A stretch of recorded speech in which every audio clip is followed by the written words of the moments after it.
आरोपी ही भ्रष्टाचार पर प्रवचन दे रहा है। नीरज कुमार का तेजस्वी यादव पर पलटवार।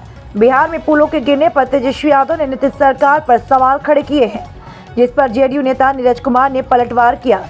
बता दें, बिहार में पुलों के ढहने पर सियासत जारी है, जिसको लेकर पूर्व डिप्टी सीएम तेजस्वी यादव ने नीतीश सरकार पर सवाल खड़े किए थे, जिसको लेकर जेडीयू नेता नीरज कुमार की प्रतिक्रिया आई है। उन्होंने कहा, जो भ्रष्टाचार का आरोपी है वही भ्रष्टाचार पर प्रवचन दे रहा है। जेल के अंदर बैठा अपराधी अपराध पर प्रवचन दे रहा है, उनके दामन पर कई दाग हैं। जेडीयू नेता नीरज कुमार ने आगे कहा कि पटना में 43 बीघा से ज्यादा जमीन लालू यादव के पास है। कहां से लेकर आई थी? कौन सा बिजनेस था? कौन सा व्यवसाय आपने किया था? तेजस्वी यादव के नाम पर भी जमीन है। मूछ नहीं तो उस समय अपने बालिग होने का दावा किया था। अब तो बालिग हो गए, अब तो आपको ज्ञान हो गया होगा। भ्रष्टाचार पर प्रहार करने की हमारी सरकार की नीति रणनीति रही। भ्रष्टाचारी को जेल के भिजवाने की हमारी रणनीति रही है। वहीं तेजस्वी यादव के सब्जी के बढ़ते दामों पर सरकार को घेरने को लेकर भी नीरज कुमार ने सवाल किया। नीरज कुमार से सवाल किया गया। इस पर उन्होंने कहा कि तेजस्वी यादव खुद तो कभी सब्जी लाने गए नहीं। कथित तौर पर उनकी नजरों में सब्जी महंगी है, और अगर सब्जी इतनी ही महंगी लग रही है तो पटना में जो 43 बीघा जमीन है उस पर सब्जी पैदा हो रही है, वो गरीबों में बांट दीजिए। तेजस्वी यादव ने अपने एक्स अकाउंट पर पोस्ट कर लिखा था कि बिहार में आज फिर एक पुल का गिरना तथा बीते 19 दिन में कुल 13 पुलों का पानी में बह जाना नीतीश सरकार के में फैले संस्थागत भ्रष्टाचार का प्रत्यक्ष दृष्टांत है। हम मुख्यमंत्री नीतीश कुमार को चुनौती देते हैं कि बिहार वासियों को बताएं कि गिरने वाले पुलों की स्वीकृति कब हुई और किसने दी। गिरने वाले पुलों का टेंडर कब और किसके कार्यकाल में हुआ। गिरने वाले पुलों का शिलान्यास कब और किसने किया। गिरने वाले पुलों का उद्घाटन कब और किसने किया। महज 19 दिन में 13 पुलों के गिरने से जनता की कुल कितनी गाड़ी कमाई पानी में बह गई। बदला समय बदला, सजा याफ्ता लालू प्रसाद जी राजनीतिक भविष्यवक्ता बन गए। एक नया रोजगार ढूंढ लिया। जनादेश का सम्मान नहीं।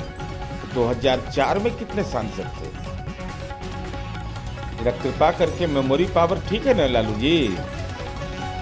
और राजनीतिक भविष्यवक्ता इतने अच्छे अगर आप हैं, तो आपको इस बात का एहसास था कि नहीं कि हमको घोटाला में सजा मिलेगी?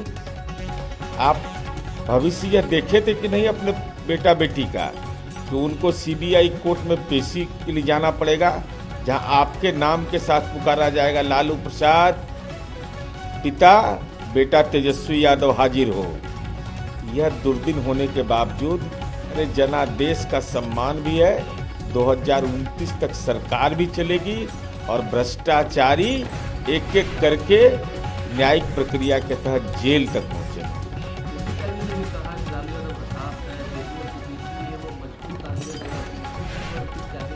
जनता का जनादेश है।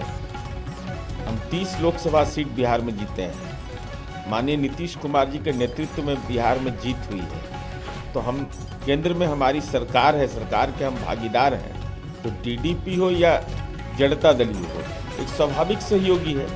इसलिए कांग्रेस पार्टी के नेतृत्व में जो गठबंधन है, जो 99 के घनचक्कर में पड़ा हुआ है, वह केवल मन के अंदर में बतासा फोड़ सकता है, बाकी कोई उपाय नहीं। हम माननीय राहुल गांधी जी से ही अनुरोध करेंगे कि कम से कम सेना का राजनीतिकरण करने से बचिए।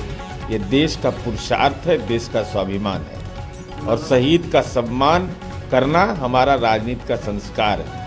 लगातार Tejashwi Yadav law and order पर ट्वीट कर रहे हैं। 3-4 दिनों में बता रहे हैं कि 35 से 40 लोगों की हत्या हो गई है, 3 से 4 कि माननीय तेजस्वी यादव जी देश में थे कि प्रदेश में थे, मैं नहीं जानता। कल उनका लॉन्चिंग हुआ है।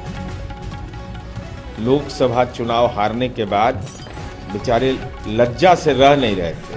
तो माननीय तेजस्वी यादव जी, अगर आपराधिक घटनाओं के आधार पर आप बिहार के कानून व्यवस्था की आलोचना कर रहे हैं, तो मेरिन ड्राइव जो बनाए हैं पटना में हम लोग, तो वहाँ लालू जी के खटाल का गाय घूमता है रात में, क्या हम लोग ही घूमते हैं? अपराध के खिलाफ पहले भी कार्रवाई होती थी, आज भी हो रही है।